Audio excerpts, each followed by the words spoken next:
Hello friends and welcome to a new mini blog from next destination by Pal Disha. Mayapur থেকে ফেরত যখন ফিরছিলাম বাড়ির উদ্দেশ্যে, তখন শান্তিপুরে গেছিলাম একটু, এবং শান্তিপুরে যেদিকে দিয়ে যাচ্ছিলাম সেখানে কিছু শাড়ির কিছু দোকান ছিল, জাস্ট এক্সপ্লোর করার জন্য গেছিলাম, কারণ শান্তিপুরের দিকে শাড়ির খুব নাম শোনা গেছে। এটুকুনি বলতে পারি, এনাদের স্টকস, এখানকার দোকানগুলো স্টকস এবং প্রাইসেস কোনোটাই আপনাকে নিরাশ করবে না। এরপরে চলে গেছিলাম আমরা ভোজবাড়ি এখানকার একটি রেস্টুরেন্ট। জি ম্যাপ মেরে আপনি যেতে পারেন, জি ম্যাপে এদের লোকেশন একদম পারফেক্ট দেখাবে।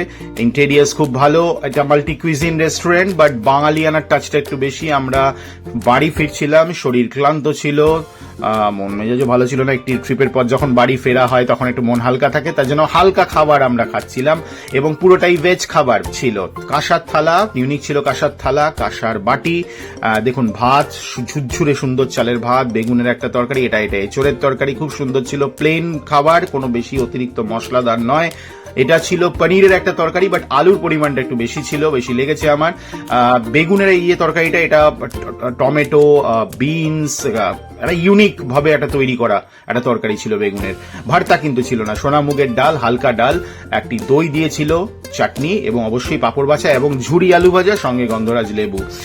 ওভারঅল যদি আপনি খাবারের টেস্ট বলেন, অবশ্যই বলবো সবকটি আইটেমই ভালো ছিল। আমার আলু এবং পনির যেটা, সেই আইটেমটা একটু মনে হচ্ছে আলুর দিকটা একটু বেশি, বাট খাওয়া যায়, কারণ ঝাল খুব একটা বেশি ছিল না, অতিরিক্ত স্পাইসি ছিল না।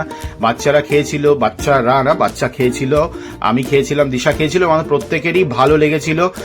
এবং প্লেন খাবার যেহেতু ছিল তার জন্য, দুপুর বেলা এবং গরম অতিরিক্ত ছিল, তার জন্য ভালো ছিল। Thank you and till our next blog. তাই বন্ধুরা, যখনই শান্তিপুর যাবেন আপনারা এই জায়গাটি এক্সপ্লোর করে দেখতেই পারেন। Till our next blog. ভালো থাকবেন, সুস্থ থাকবেন, ভালোবাসায় থাকবেন, এবং পৃথিবীকে ভালোবাসায় রাখবেন। Thank you so much.